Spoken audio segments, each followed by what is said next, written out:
Vamos a comenzar con el quinto capítulo llamado Condensadores y eléctricos. Aquí vamos a estudiar y analizar cómo es el comportamiento de lo que es un dispositivo eléctrico llamado el condensador o capacitor, también se le llama. Y también en la segunda parte de este capítulo vamos a ver los dieléctricos, cómo es el comportamiento de un campo eléctrico cuando se encuentra en una región donde hay un dieléctrico. Un dieléctrico, por ahora les digo, es un material que es no conductor. Bien, comencemos con la definición de lo que es un condensador.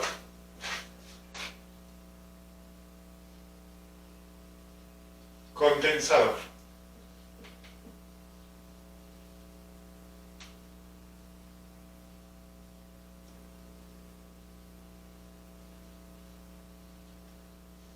Condensador.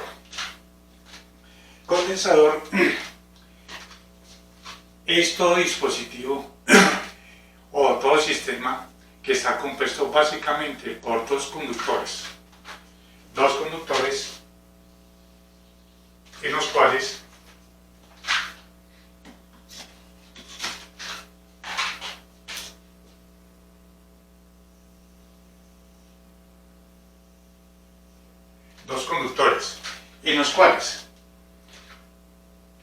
están cargados con la misma cantidad de carga pero de signos contrarios. Es decir, este conductor está cargado positivamente con una carga positiva, llamémosle una carga Q, y este cargado negativamente con el mismo valor de la carga Q, menos Q. A estos conductores que están cargados se les conoce como placas. Placas o armaduras. Armaduras. Bueno, placa o armadura. Y eso también es placa o armadura. Y se encuentran separados. Se encuentran separados por medio de un dieléctrico, separados por medio de un material dieléctrico. Entre ellos, repito, entre ellos hay una separación, una región del espacio donde hay un material dieléctrico, un dieléctrico. Bien, eso es básicamente lo que es un capacitor, o sea, un condensador.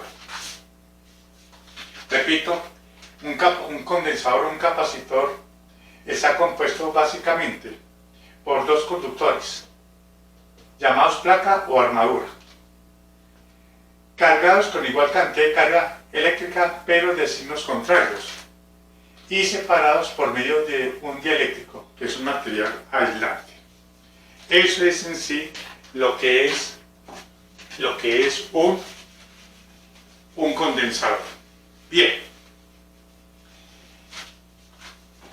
El parámetro importante del condensador es su capacidad. Entonces definamos su capacidad.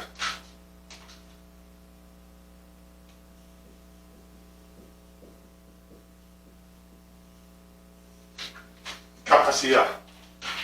La capacidad o capacitancia de un condensador o en general de un conductor se define como la relación entre la cantidad de carga que existe en una de sus placas por unidad de diferencia potencial entre las placas, donde B significa diferencia potencial entre las placas. Se acostumbra a colocar B, pero B significa diferencia potencial entre las dos placas o entre los dos conductores. Así se define la capacidad o capacitancia de un conductor. Y es la carga de una de las placas dividido por la diferencia potencial entre ellas. Q sobre B. Observen que la capacidad es un escalar, porque está definido en términos de un escalar, que es carga, y la diferencia potencial, que también es un escalar. Los dos son escalares, por tanto la capacidad es un escalar. Y como notan ustedes, la capacidad siempre va a ser un número positivo, ya que aquí se toma el valor absoluto de la carga, no el signo, sino el valor absoluto de la carga, y B es el valor absoluto de la diferencia potencial. Bien, veamos las unidades. Sistema CGS. En el sistema CGS, la carga se da en Stat Coulomb. La diferencia potencial o el voltaje entre las placas se da en Stat Voltio. Por lo tanto, la capacidad se da en Stat Coulomb sobre Stat Voltio, y eso se da el nombre de Stat Voltio. Stat Voltio se simboliza como Stat V, Stat Voltio. Bien, ahora veamos el sistema MKS. Sistema MKS. En el sistema MKS,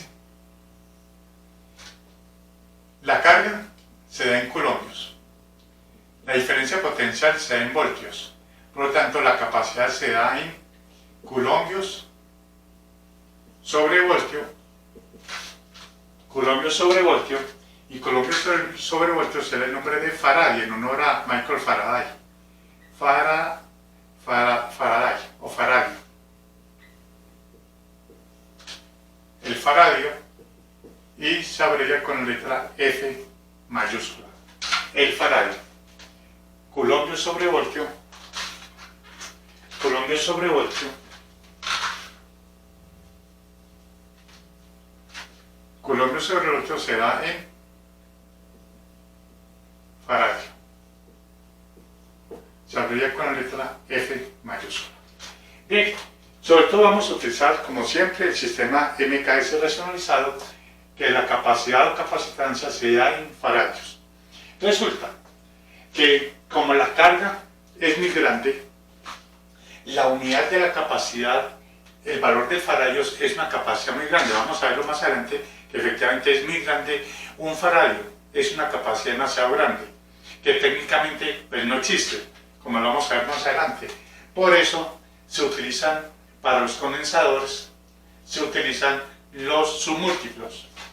Los submúltiplos del faradio, que sería un nanofaradio, que equivale a 1 por 10 a la menos 9 faradios, o un microfaradio, 1 por 10 a la menos 6 faradios, un milifaradio, que equivale a 1 por 10 a la menos 3 faradios, y acá sigue, bueno, aquí falta un picofaradios, o sea, un picofaradio, que equivale a 1 por 10 a la menos 12 faradios. Un picofaradio, 1 por 10 a la menos 12 faradios. Un nanofaradio, 1 por 10 a la menos 9 faradios. Un microfaradio, 1 por 10 a la menos 6, y ya se capacidad de un milifaradio, ya es una capacidad relativamente grandes, 1 por 10 a menos 3 faradios. Esos son en la práctica los submúltiplos que se utilizan para el faradio, para los condensadores, porque un faradio es una cantidad demasiado grande y prácticamente, técnicamente, no existe. Bien, entonces vamos ahora con mirar para qué se utilizan los condensadores. Básicamente los condensadores tienen muchas aplicaciones en la electricidad y en la electrónica. Algunas de las aplicaciones sería mejorar el factor de potencia, reducir fluctuaciones de voltaje, para filtrar frecuencias en electrónica, filtros pasa alto, pasa bajo, para filtrar frecuencias, para crear campos eléctricos relativamente constantes y uniformes en una región del espacio. Bueno, también para temporizadores. Hay muchas aplicaciones que tiene el condensador. Bien, desde el punto de vista geométrico, los condensadores pueden ser condensadores planos, de placas planas paralelas, condensadores cilíndricos, donde sus placas o armaduras son cilindros, serían dos cilindros conductores, o el condensador esférico, donde sus placas o armaduras serían dos esferas concéntricas. Entonces, vamos a ver ahora la capacidad de cada uno de esos tres tipos de condensadores desde el punto de vista de la geometría. Entonces vamos a ver primero la capacidad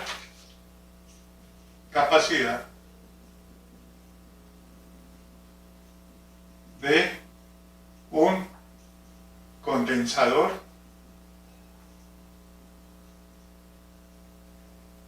de placas planas y paralelas.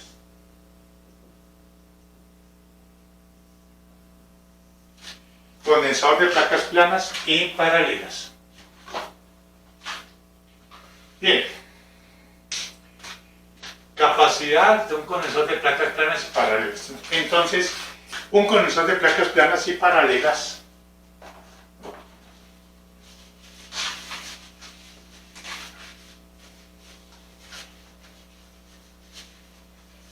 consiste en tener, supongamos, dos placas, dos láminas paralelas, conductoras.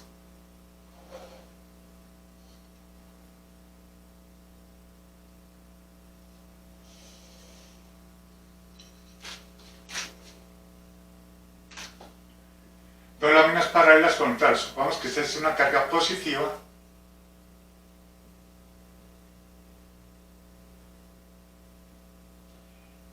y la carga negativa. Generalmente, estas placas de los condensadores, generalmente, ¿cómo se cargan? No por frotamiento, sería muy engorroso y además la carga sería muy pequeña. Se cargan generalmente aplicándole entre los conductores, entre las placas o armaduras, una diferencia potencial por medio de una fuente de voltaje. Se le conecta una fuente de voltaje acá, se le coloca el borne positivo acá y el borne negativo acá y prácticamente ya quedó cargado las placas. Esa es la forma más práctica de cargar un condensador. Bien, entonces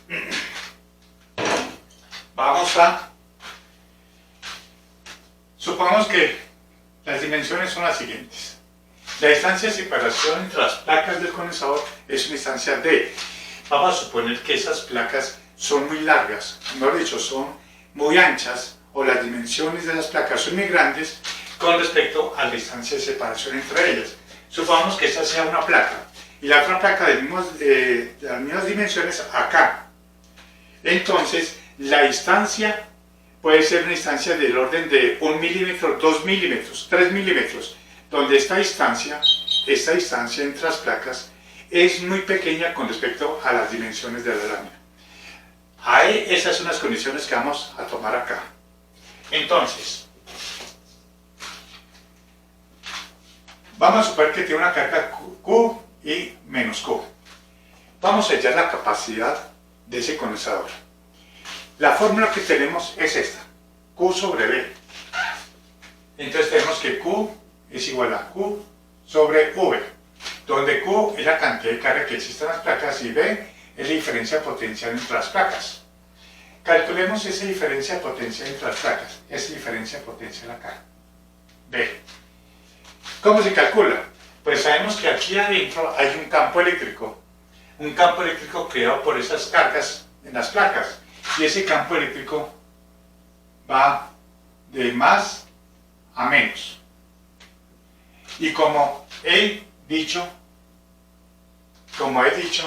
que el campo eléctrico acá, perdón, como la diferencia, como las placas son muy grandes con respecto a la distancia de separación, podemos decir que el campo eléctrico acá es constante y uniforme. O sea que las líneas de fuerza de ese campo eléctrico son líneas paralelas en esas condiciones. Entonces, sabemos, eso ya lo hemos hecho en capítulos anteriores, por ejemplo con la ley de Gauss, hemos dicho que la diferencia potencial entre los dos puntos de las dos placas en una región donde el campo eléctrico es constante, recuerden ustedes que es igual a E por D. Eso lo hemos hallado en el capítulo de potencial, cuando en la región el campo eléctrico es constante. Lo reemplazamos acá, es igual a Q sobre E por D. Pero el campo eléctrico, ¿cuánto vale?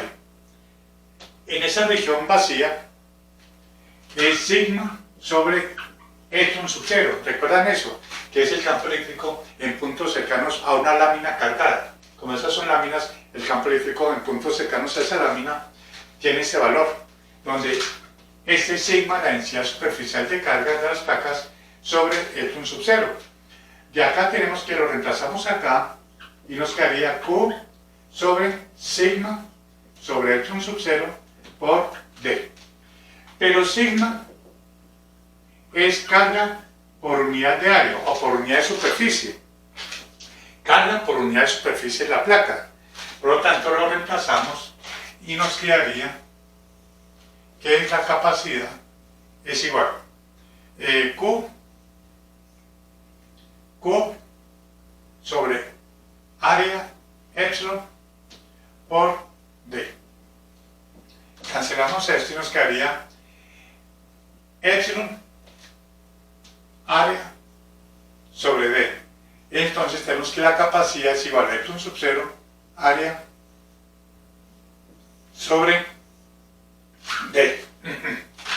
Ese es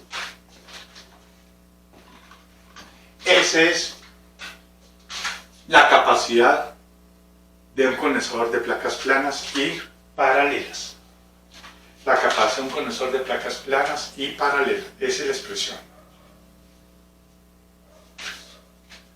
Bien, claro está, eso se supone que es el vacío, que el dieléctrico aquí es aire o vacío. Más adelante vamos a ver qué pasaría cuando se rellena entre las placas de un condensador un material aislante, o sea, un dieléctrico.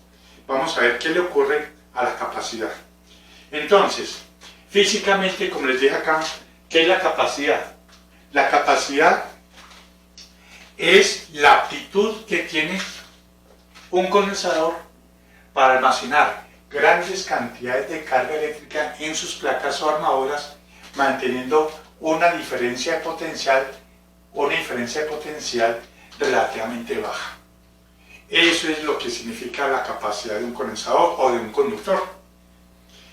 Para que lo entiendan mejor, supongamos un tanque de agua. ¿Cuál tiene mayor capacidad? Un tanque de agua. ¿Cuál sería que tuviera mayor capacidad para almacenar agua? Es un tanque de agua en el cual que al meterle gran cantidad de agua, su potencial es relativamente bajo, o sea, su presión. Recuerden que yo les dije una vez cómo relacionar potencial con presión, para que lo entiendan mejor ese concepto. Y es que si yo tengo este tanque de agua y tengo este otro tanque de agua, los dos tienen diferentes volúmenes. ¿Cuál de los dos tanques de agua tiene más capacidad para almacenar agua? Mantiene un potencial, o sea, una presión relativamente baja. Pues resulta que es esta. Si yo lleno acá una cierta cantidad de agua a una altura H, entonces la presión acá, que la presión 1 es proporcional a la altura, entonces a menor altura la presión es menor. Mientras si yo le coloco aquí la misma cantidad de agua, resulta que acá H2 va a aumentar el nivel. La misma cantidad de agua de acá a acá va a aumentar el nivel. ¿Y qué pasaría entonces con la presión aquí en la base de la tanque?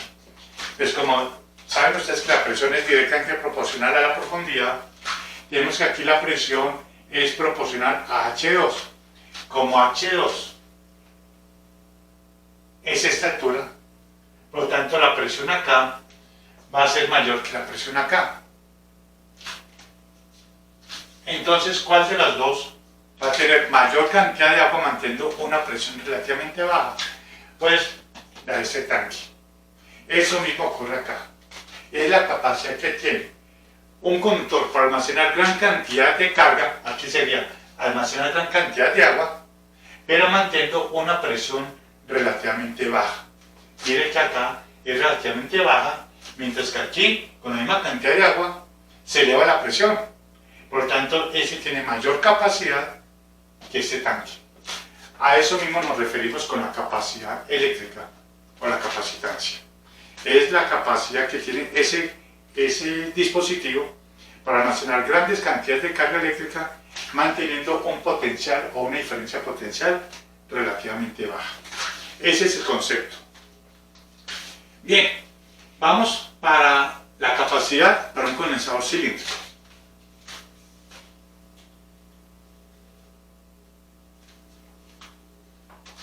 Capacidad para un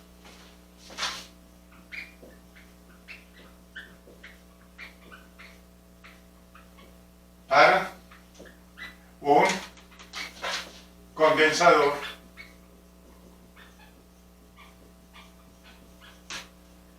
cilíndrico.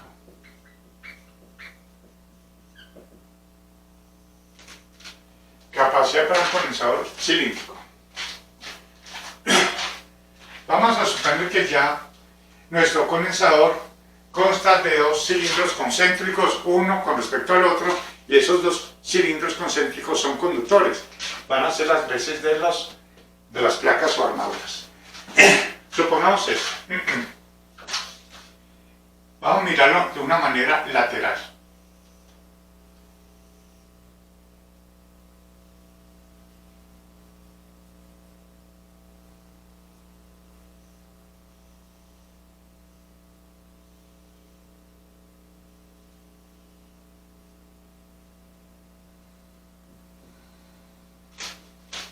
De rayo externo R sub B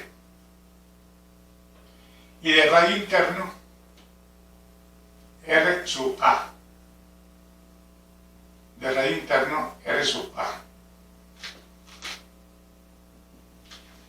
Rayo externo del cilindro R sub B y el rayo interno R sub A. La longitud del cilindro es L. Y vamos a suponer que L, la longitud del cilindro, es mucho mayor que el radio de esos cilindros. Vamos a suponer eso, que es un cilindro muy largo. ¿Por qué con ese objetivo? Para tener que el campo eléctrico en cualquier punto entre ese cilindro y ese cilindro, o sea, en esta región, el campo eléctrico prácticamente sea uniforme. Son líneas radiales uniformes. Bien, aplicamos la fórmula. Capacidad es igual a Q sobre B, donde Q es la cantidad de carga de una de las placas, vamos a suponer que sea esta, la cilindro externo, y el cilindro interno tiene la misma cantidad de carga Q, y ese sería menos Q. Bien. Vamos allá a la diferencia potencial de ese condensador cilíndrico. Q sobre B. Siempre partimos de la definición de la capacidad. Hallemos la diferencia potencial entre los dos cilindros, entre el punto A y el punto B. Entre el punto A y el punto B. Entonces, decimos B sub B menos B sub A es menos la integral de E punto de L, desde A hasta B. Desde A hasta B. Es decir, partimos del punto A y llegamos al punto B. Siguiendo la fórmula que usted ya conoce, Y utilizamos esta porque el campo eléctrico en cualquier punto en la región externa de un cilindro es en forma radial, por lo tanto no es constante el campo eléctrico. Entonces, ¿cuánto vale el campo eléctrico a una instancia, supongamos R? Supongamos por acá. Por acá venimos. A una instancia R. Del centro. A una instancia R del centro. Venimos por acá. Apliquemos el producto punto. Campo eléctrico va hacia la carga negativa. ¿Por qué? Porque ustedes saben que las líneas de fuerza apuntan de la carga positiva a la carga negativa. Entonces acá el campo eléctrico va en esta dirección. El campo eléctrico. El diferencial de desplazamiento, compartimos de A y llegamos a B, tiene esta dirección. Por lo tanto, el ángulo formado es de 180 grados. 180 grados. Observen, este sería el campo eléctrico y este sería el vector de desplazamiento. ¿Por qué? Porque partimos del punto A y llegamos al punto B. El campo eléctrico da de la carga positiva, que es el cilindro externo, va por ser un campo eléctrico radial hacia el cilindro interno. Entonces, para que lo entiendan mejor la gráfica, vamos a ver estos dos cilindros desde un costado, es decir, desde una tapa. Sería esto. Ese sería R sub B, ese sería el cilindro externo que tiene una carga positiva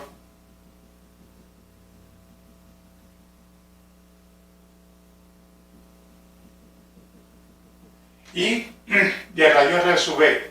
Y acá tenemos el cilindro interno de radio R sub A. De radio R sub A sería este. Negativo. R sub B, R sub A. Y partimos desde acá A y llegamos al punto B, siguiendo esa trayectoria, que es lo que estoy mostrando acá. El campo eléctrico en cualquier punto entre esos dos cilindros va hacia acá. Voy a bajarlo nuevamente con rojo. Va hacia acá. El campo eléctrico. Y el desplazamiento va hacia acá. Van a formar siempre 180 grados. Porque el campo eléctrico apunta la carga positiva hacia la carga negativa. Entonces, las líneas del campo tienen esta forma. Como pueden ver, es en forma radial.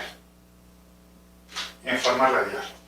Esto es esto mirándolo desde acá, desde una tapa, desde un extremo del cilindro. Bien. Una vez ya con eso, entonces resolvemos eso. Ya conocemos la dirección del campo eléctrico y el desplazamiento, que es 180 grados, dirección contraria. Entonces tenemos que B sub B menos B sub A es igual a menos la integral de E por dl por el coseno de 180 grados. Desde A hasta B, desde el punto A, o sea, desde el cilindro interno hacia el cilindro externo. Estamos hallando esa diferencia de potencial. Menos por coseno de 180, menos, con este menos nos da positivo, nos quedaría la integral desde A hacia B de E por dl. Como pueden ver, ya son magnitudes o módulos de esos dos vectores. Entonces nos quedaría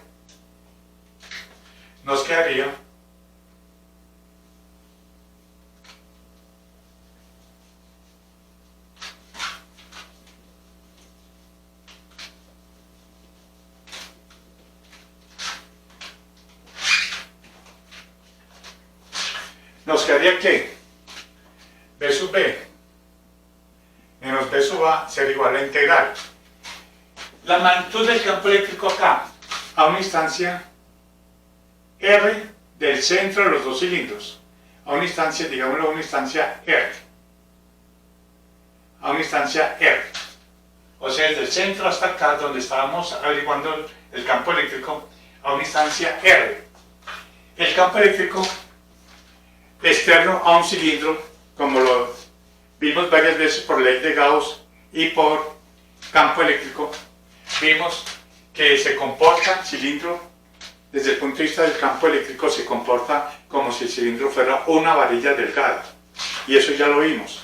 Entonces sería el campo eléctrico sería igual a lambda sobre 2pi R1 R, donde R es la distancia entre el centro de los dos cilindros hasta esta distancia R cualquiera, hasta cualquier punto de una distancia R dentro de los dos cilindros. Ese es el campo eléctrico que ya lo hemos visto y calculado, cuando que es equivalente a tener el campo eléctrico en un punto cercano a una varilla infinita. Es equivalente a un cilindro, al campo eléctrico de un cilindro, por BL. Magnitud del diferencial del campo eléctrico por el diferencial de L. Desde A hacia B. Entonces, B sub B menos B sub A sería igual. Saquemos constantes. Lambda 2pi L1 la integral de dl sobre dr desde A hacia B. Lambda 2pi L1 sale constante desde A hacia B, o sea, desde el punto del cilindro interno, la superficie, hasta la superficie del cilindro externo. Bien, ¿por qué no adentro? De todas maneras, adentro del campo eléctrico es cero, y fuera eso nos viene ya la diferencia potencial entre los dos cilindros, ya que ese cilindro puede ser macizo o puede ser hueco. El cilindro interno, de todas maneras, el campo eléctrico adentro es cero, por ser un conductor. Bien, necesitamos relacionar diferencial de desplazamiento con R, donde el diferencial de desplazamiento es este de acá. Apunta hacia afuera, radialmente hacia afuera. Y R hacia donde apunta. R a medida que, bueno, ese es campo eléctrico, a medida que vamos apuntando hacia B, el R va aumentando. Desde el centro, a medida que nos vamos desplazando hacia B, R va aumentando. ¿Y qué pasa con el desplazamiento? También va aumentando. Entonces, decimos que dl es igual a dr. Desplazamos.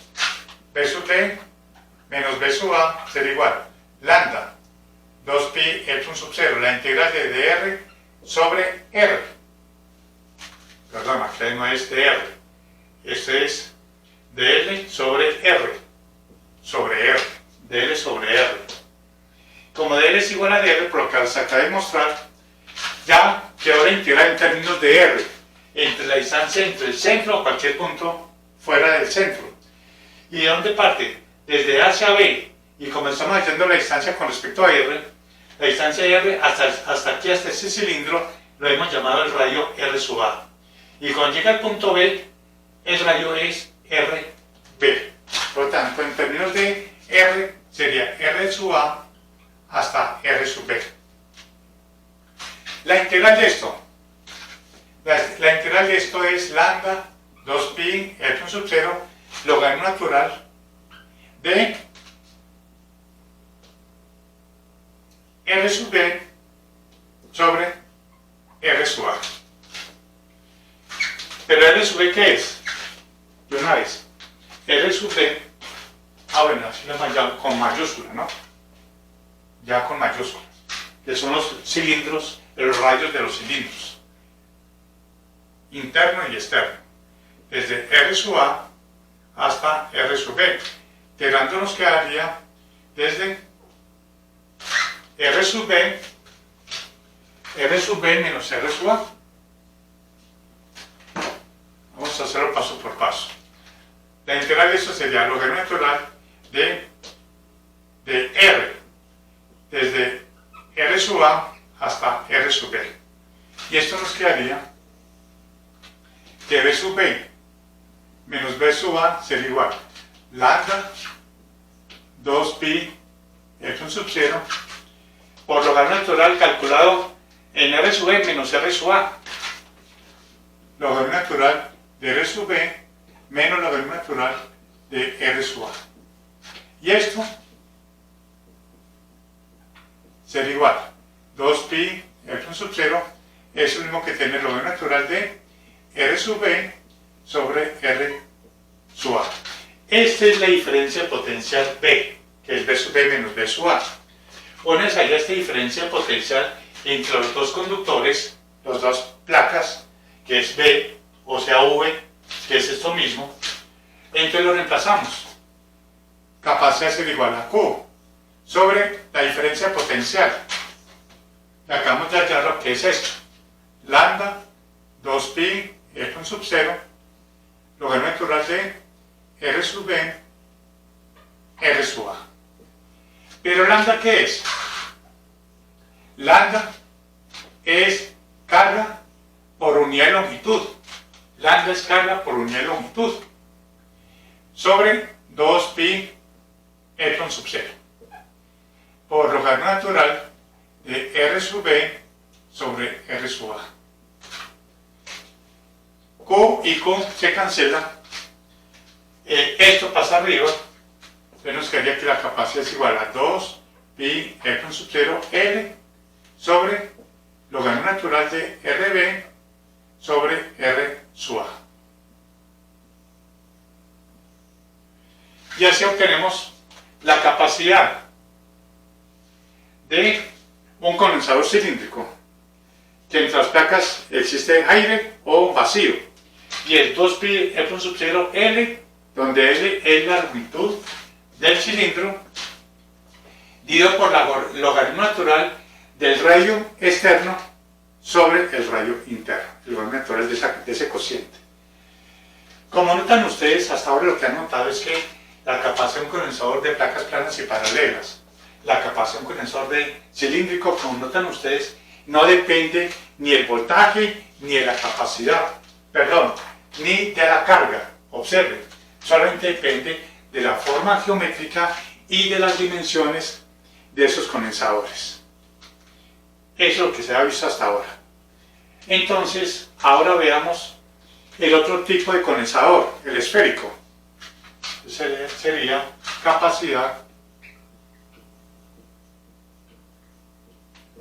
de un condensador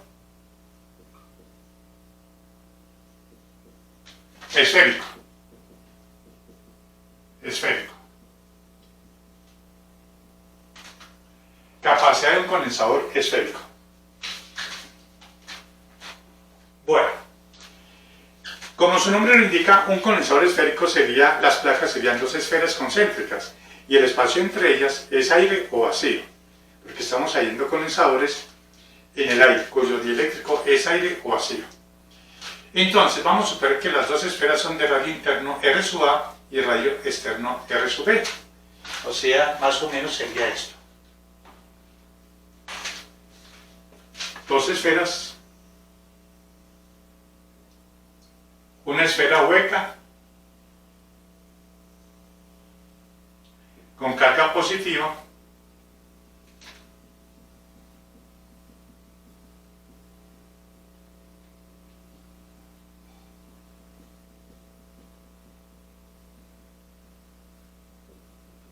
con una carga Q positiva de radio R sub B. Y adentro colocamos una esfera, la otra placa, otra esfera.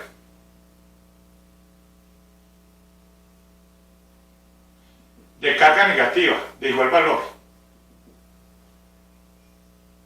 menos Q, igual al valor de la carga Q de la esfera, y de radio R sub A, de radio R sub A y radio R sub B. Como pueden ver, adentro es vacío o es aire. El campo eléctrico, como ya saben ustedes, va de la carga positiva de la esfera superior o externa a la esfera interna en forma radial. Ese sería el campo eléctrico. Bueno, vamos a hallar pues ahí la capacidad. Como siempre, la capacidad tenemos que es igual a Q sobre B, donde B es la diferencia potencial entre las dos superficies esféricas y que son conductoras. Adentro, esta esfera adentro, la esfera interna, puede ser hueca o maciza. De todas maneras no importa porque el campo eléctrico adentro es cero por ser un conductor y la carga se destruye es en la superficie externa. Bien, aquí queda ya nuevamente la diferencia potencial entre un punto A, vemos este punto A, y el punto B, entre las dos esferas. Para eso utilizamos nuevamente como el campo eléctrico, como pueden ver, va en forma radial, entonces el campo eléctrico es variable en esa región, o aplicamos la misma fórmula, B sub B menos B sub A es igual, menos la integral desde A hacia B de E punto dl. E punto dl. Aplicamos esa fórmula y resolvamos esa ecuación.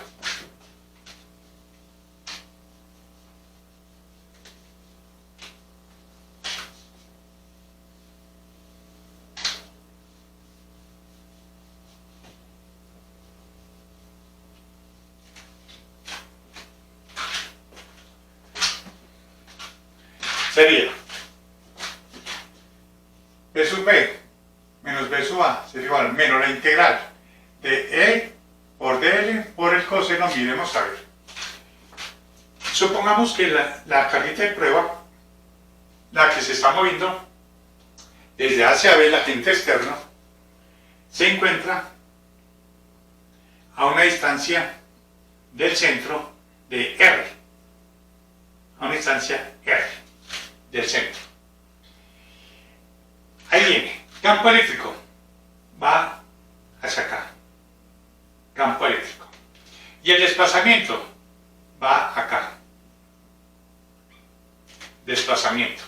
El ángulo formado es de 180 grados. Entonces, como pueden ver, el campo eléctrico apunta hacia el centro de las esferas, el desplazamiento va en forma radial hacia afuera, el ángulo formado es de 180 grados, entonces colocamos 180 grados, desde A hacia B.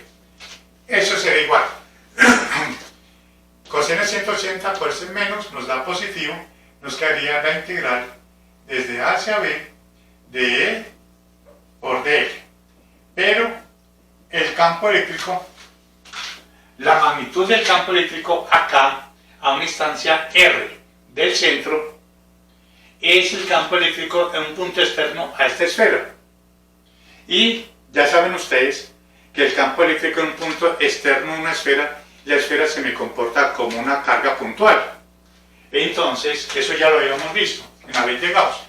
Entonces, el campo eléctrico en esa distancia R será igual a Q, la constante, Q sobre R al cuadrado. Esa es la magnitud.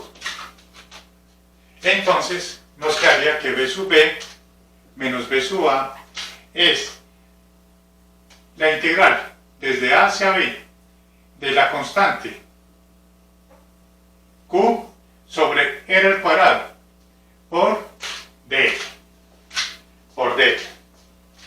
Repito, si ustedes recuerdan, esta es la ecuación del campo eléctrico para una carga puntual y demostramos por allí en la ley de Gauss que el campo eléctrico en un punto externo a una esfera cargada se me comporta como una carga puntual, donde R será la distancia desde el centro de la esfera. Bien, pero dl, vamos a ver cómo relacionamos dl en desplazamiento con R. Veamos. Observen, nos estamos viniendo hacia B. Por lo tanto, a medida que nos venimos hacia B, el dl va aumentando, porque el dl se encuentra desde el centro hacia afuera, porque va aumentando, va en esta dirección. Y al ir hacia la parte B, ¿qué pasa con R? Pues también R va aumentando. Así como L, que se mide desde el centro hasta donde venimos con la carguita puntual de una carguita de prueba, el agente externo, es L, un pequeño desplazamiento hacia afuera, es un dl. A medida que nos movemos hacia B, el R, que se mide desde el centro, va aumentando, lo mismo que el dl también va aumentando, o sea, que en la misma dirección. Por lo tanto, será igual a dr. B sub B menos B sub A, saquemos constantes, Q, 4pi, F sub 0, la integral de de R sobre R al cuadrado. Entonces ya podemos colocar los límites. Desde acá, cuando el punto A tiene un radio R sub A, o sea, en la superficie interna de la esfera, y cuando llega acá es porque se encuentra con respecto a R al radio de la esfera externa, o sea, desde R sub A hasta R sub B. R sub A hasta R sub B. Integrando esto, Q 4pi Epsilon sub 0, la integral de menos 1 sobre R, perdón, 1 sobre R minúscula, 1 sobre R, desde R sub A hasta R sub B. Entonces B sub B menos B sub A será igual Q 4pi Epsilon sub 0 menos 1 sobre RB menos, con el menos del límite, 1 sobre R sub A. Organicemos esto, bueno, menos menos nos da más. B sub B menos B sub A será igual a Q 4pi Epsilon sub 0 que multiplica a menos R sub A, RB sería, bueno, quedaría R sub menos R sub A, R sub E, R sub B menos R sub A sobre RA por RB. Repito, R sub A negativo menos 1 por R sub A menos R sub A, mírenlo acá. Mírenlo acá, R sub A. Y R sub B por 1, RB. Entonces quedaría RB menos RA sobre RA, RB.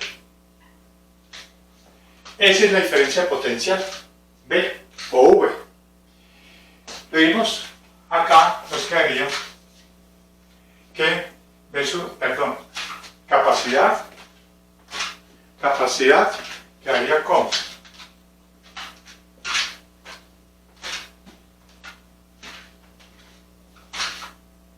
capacidad sería igual a Q sobre potencial Q 4pi Epsilon sub 0 que multiplica a RB menos R sub A sobre el producto.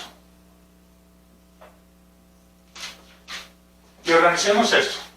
Carga sobre carga se cancela y nos quedaría que es igual a 4pi Epsilon sub 0 sobre RB menos RA sobre,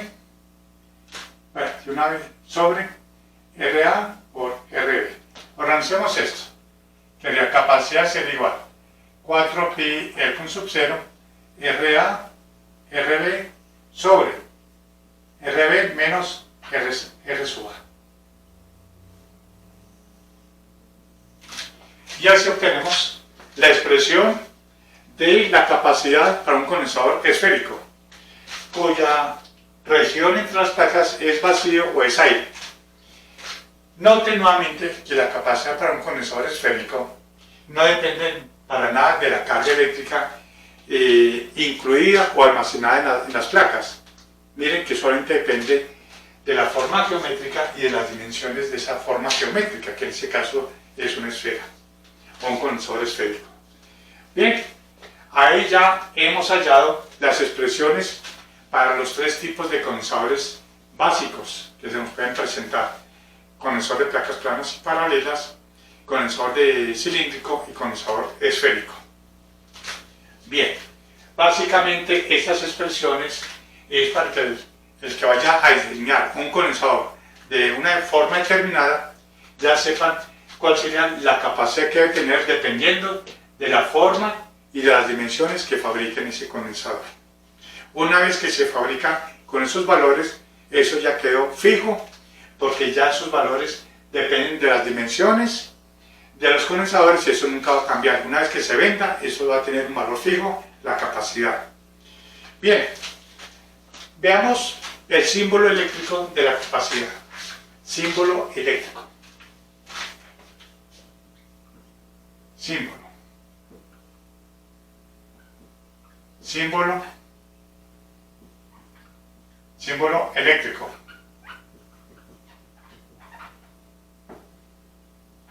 De la capacidad. Tiene dos formas generales. Es esta. Una, dos lineecitas paralelas, donde las dos lineecitas significan las dos placas. Puede ser un condensador plano, cilíndrico, esférico, se simbolizaría de esa manera y tendríamos un condensador, el símbolo eléctrico de un condensador.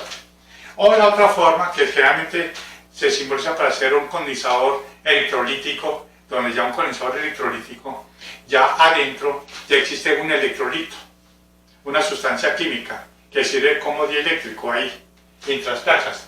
Cuando se tiene un condensador de esa manera no electrolítico, da lo mismo cargar ese condensador colocando aquí carga positiva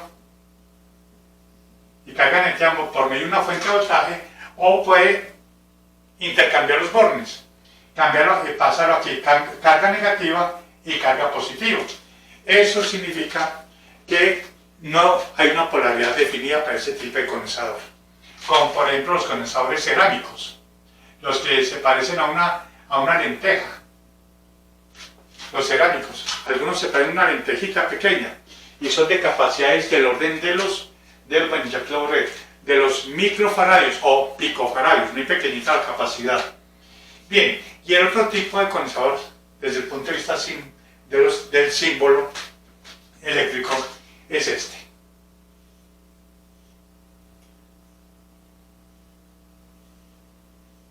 Generalmente, una placa es negativa y la otra placa es positiva. Creo, si me acuerdo bien, ese es el negativo y ese es el positivo. Ese es un condensador de polaridad definida, donde al ser un condensador electrolítico hay que alimentarse esta placa con el borde negativo y esta con el borde positivo para cargar ese condensador. Si por alguna razón se intercambian los bornes, pueden dañar el condensador. Esto indica que debe conectarse en esa polaridad definida. Un condensador electrolítico sería de esa manera. Nosotros vamos a utilizar realmente este símbolo de que sea un condensador cerámico, donde no importa cómo se conecten la polaridad de las placas. Ese es el símbolo eléctrico de la capacidad o de un condensador,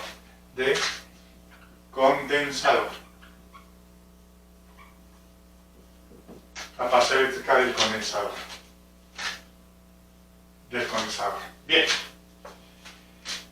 Bien, ahora vamos a ver algo bien importante, cómo manipular en un circuito condensadores, cuando están conectados en serie o cuando están conectados en paralelo.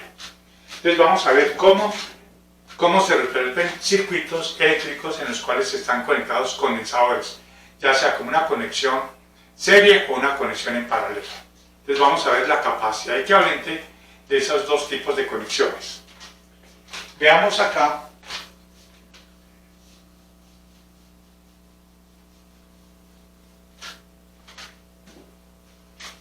Condensador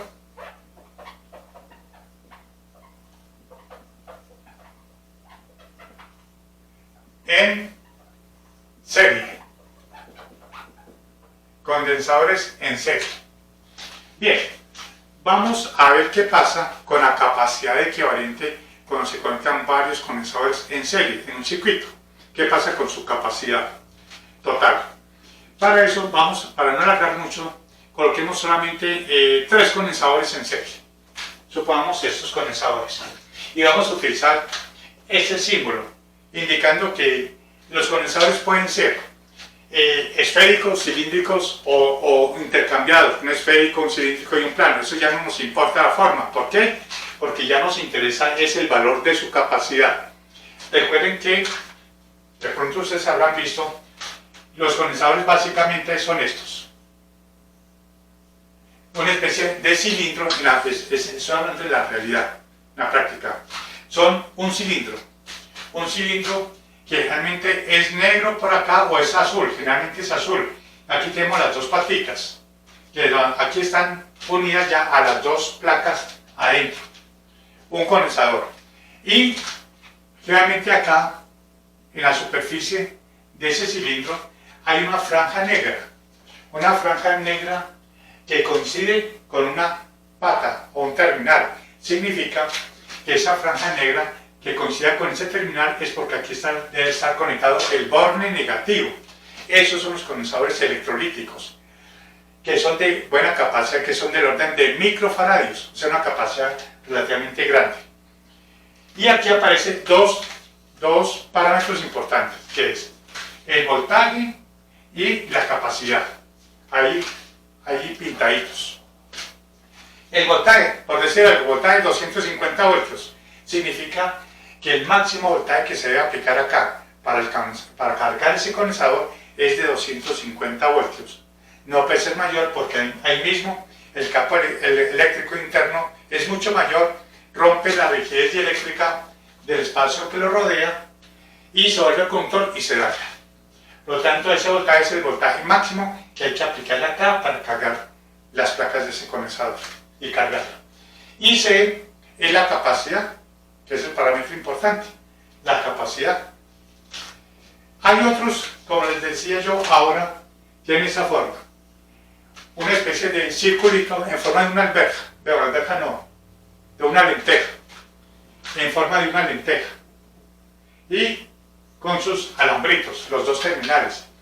Este condensador es del orden de los pico o picofaradios, muy pequeñito. Este de color generalmente es color como cafecito, como una lentejita. Y esos son los terminales. Estos condensadores, sí, no hay necesidad de tener en cuenta la polaridad. Se puede conectar la batería para cargar ese condensador con más y menos, o puede ser menos y más, y no importa. No importa ese tipo de condensador, cómo se alimente o cómo se cargue. Bien, como les decía ahora, ya no nos importa si es esférico, cilíndrico o plano. Lo que nos importa es el símbolo y que tenga su capacidad. Les vamos a suponer que aquí tenemos un circuito.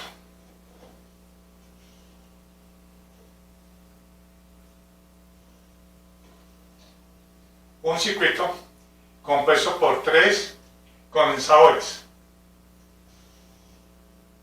y alimentados por medio de una fuente de voltaje.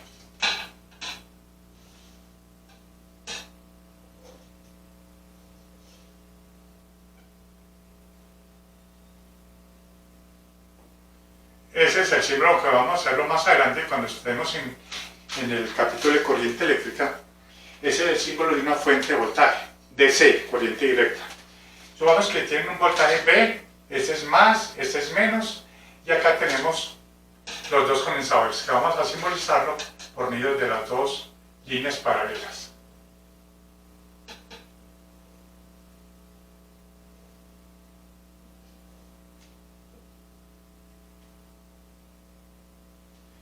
C1 tiene una capacidad C1, tantos microfaradios o faradios, C2 y C3. C2 y C3.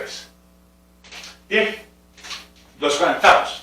Vamos a ver cómo es el proceso de carga de los condensadores. Vamos a suponer que los condensadores tienen capacidades de fábrica, midieron valores diferentes, los colocamos diferentes, con diferente capacidad. Vamos a simplificar ese circuito y a tener solamente un condensador, pero que sea el equivalente a tener esos 3. Entonces veamos cómo es el proceso de carga. Este orden positivo de la fuente carga acá, esta placa la carga positivamente, con una carga Q. Esta fuente carga esta placa con una carga Q. Y esta fuente está conectada al otro extremo de la placa del otro condensador, del último. Mire que está conectado acá y lo va a cargar 1, 2, 3, 4, 5, 6, 2, 3, 4, 5, 6, con la misma cantidad de carga, menos Q. Observen que esta placa y esta placa se encuentran completamente aisladas.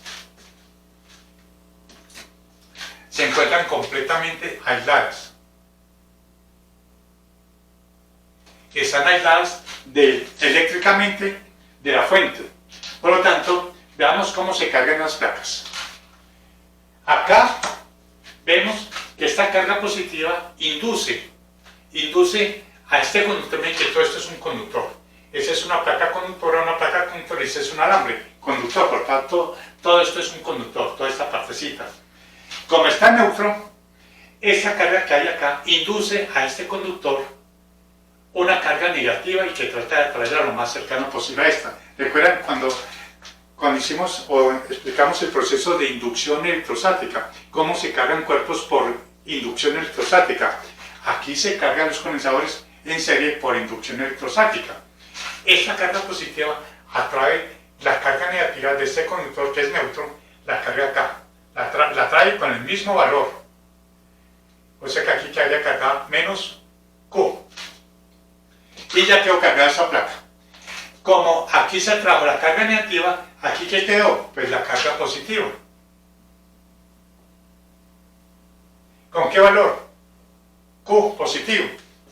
Entonces, esta carga positiva atrae esta parte de la placa, de las dos placas, que es el mismo conductor, y como está neutro, atrae la carga negativa a ese lado, con la carga menos Q. Entonces ya se cargó esa placa. Y como aquí se atrae la carga negativa, ese lado de ese conductor queda con carga positiva, con la carga más Q. Como pueden ver, los tres condensadores C1, C2 y C3 adquieren la misma carga, Q, Q y Q. La misma cantidad de carga, el mismo valor de la carga Q, cuando están conectados en serie. ¿Por qué? Porque se cargan por inducción electrostática. Lo único que se cargó físicamente fue las dos placas de los dos extremos de los dos condensadores. Ya ellas se encargaron de, por inducción electrostática, de cargar las otras placas. Entonces, por conexión en serie, las cargas son de igual valor. Condensadores que se encuentren conectados en serie, observen que están conectados en serie, porque aquí sigue en serie con este y sigue en serie con este. La carga es la misma. Entonces, aquí va a haber una diferencia potencial. Digamos que la capacidad de acá, la capacidad C1 es igual a la carga Q dividido por el voltaje en 1, o sea, esta diferencia potencial acá. Llamémoslo B1. Entre las placas del condensador va a adquirir una diferencia potencial B1. Entre el condensador C2 va a adquirir una diferencia potencial B2. Y entre el condensador C3, una diferencia potencial B3. Por lo tanto, por conservación de la energía, tenemos que el voltaje total acá, aplicado a una fuente, es igual a la suma de sus potenciales, B1 más B2 más B3. Es utilizando el concepto de potencial electrostático a lo largo de una trayectoria cerrada. B es igual a B1 más B2 más B3. O si se quiere, como es una trayectoria cerrada, E punto de L es igual a 0 a lo largo de una trayectoria cerrada. Y eso sería B1 más B2 más B3 más B3, eso es igual a 0, pero como acá es, bueno, falta este de acá, que es B menos B1 menos B2 menos B3 igual a 0, entonces que B es igual a B1 más B2 más B3, y es lo que llegamos acá. ¿Cuánto vale B1? La diferencia de potencia entre las placas de ese condensador es igual. El voltaje acá es igual a, miren bien, estamos aplicando esta fórmula. ¿Dónde está? Acá. B es igual a Q sobre C. La diferencia potencial entre las placas de un condensador es igual a la carga de las placas dividido por su capacidad. Entonces sería Q sobre C1. Lo mismo en B2. Q sobre C2 y Q sobre C3. Como las cargas son iguales, factorizamos 1 sobre C1, 1 sobre C2, más 1 sobre C3. Y acá nos quedaría que B sobre Q es igual a 1 sobre C1, 1 sobre C2, más 1 sobre C3. ¿Y B sobre Q qué es? B sobre Q, el inverso, es el inverso de la capacidad. Entonces, tenemos que B sobre Q es 1 sobre C equivalente. El equivalente de todo esto. Entonces tenemos que B sobre Q es 1 sobre C equivalente es igual a 1 sobre C1 más 1 sobre C2 más 1 sobre C3. Y aquí encontramos que el inverso de la capacidad equivalente de esos tres capacitores que están conectados en serie, el inverso de la capacidad equivalente es igual a la suma de los inversos del C1 más C2 y más C3, la suma de los inversos. Así se calcula la capacidad equivalente de esos tres. Por lo tanto, el circuito equivalente nos quedaría la fuentecita, aquí tenemos un condensador, la fuente, B más menos, y acá tenemos más, menos, 1, 2, 3, 4, 5, 6, 1, 2, 3, 4, 5 y 6. Y tenemos acá que este sería C equivalente, o sea que esto es equivalente eléctricamente a tener un circuito compuesto por un solo condensador y la fuente de voltaje, donde ese solo condensador, la capacidad equivalente, ¿cómo se calcula? Pues aplicando esa fórmula, que 1 sobre C equivalente es igual 1 sobre C1 más 1 sobre C2 más 1 sobre C3, se hace esa operación y para hallar la capacidad equivalente se invierte la operación para hallar C equivalente. La parte importante de una conexión en serie, como les acabo de explicar, es que las cargas en los condensadores que se encuentran conectados en serie tienen el mismo valor, no se les olvide eso. ¿Por qué? Porque se cargaron por medio del método de la inducción electrostática, como les expliqué ahora.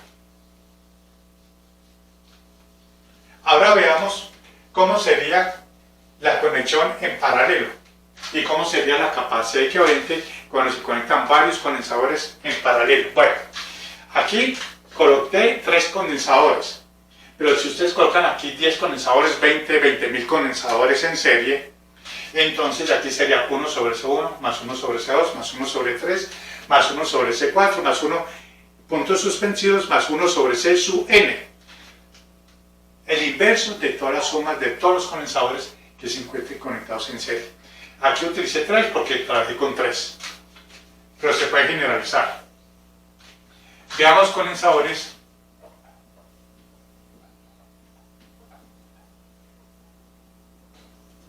en paralelo. Condensadores en paralelo. Condensadores en paralelo. Vamos a conectar nuevamente 3 condensadores, pero conectados en paralelo. Es esto. Supongamos que tenemos ese circuito.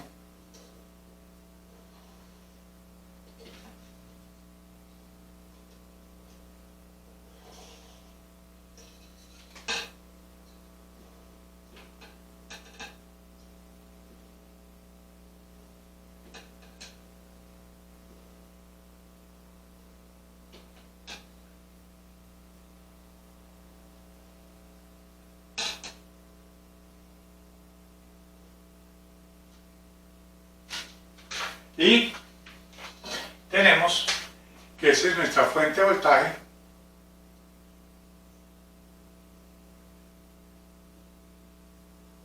V, y aquí tenemos un condensador,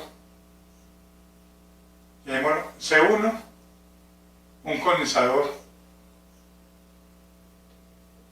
C2 y un condensador C3. Observen que la conexión en paralelo, bueno, aquí no, vamos a colocar solamente con 3 nada más, 3 condensadores en paralelo. ¿Por qué están en paralelo?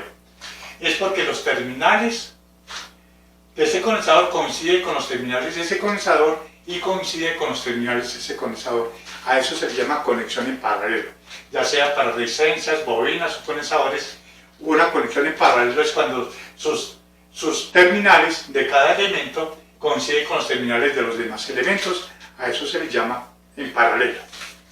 Bien, conocemos los valores C1, C2 y C3. Están conectados en paralelo y están alimentados por medio de esta fuente de voltaje, este es más y este es menos. Entonces, esta fuente de voltaje va a cargar este condensador con una carga Q1. Esa carga Q1 pues, depende de la capacidad de ese condensador. Esta fuente de voltaje, como pueden ver, está conectada también directamente a ese condensador C2. Por lo tanto, independientemente va a cargar esta placa.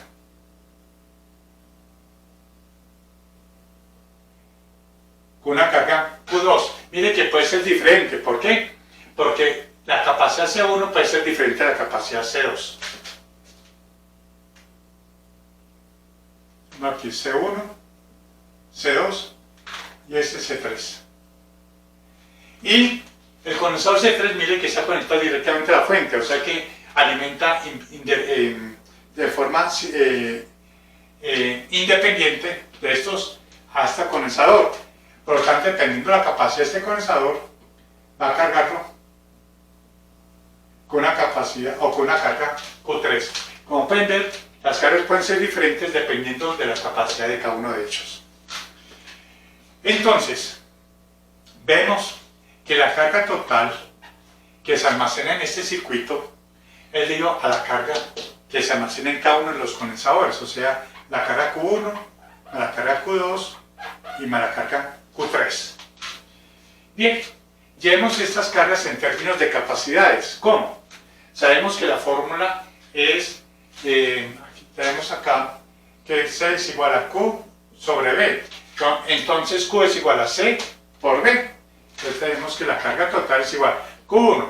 La carga en las placas de este condensador es igual a la capacidad 1 por esta diferencia de potencia entre las placas, que es la misma B, V. C1 por B, V. Más Q2, que es la capacidad de este condensador, que es C2, multiplicado por la diferencia potencial, que es la misma V de la fuente. Ese sería C2 por B.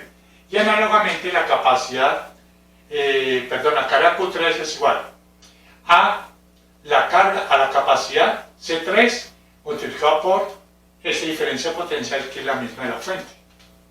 C3 por B. Miren que la diferencia potencial ahí es la misma por estar conectados en paralelo.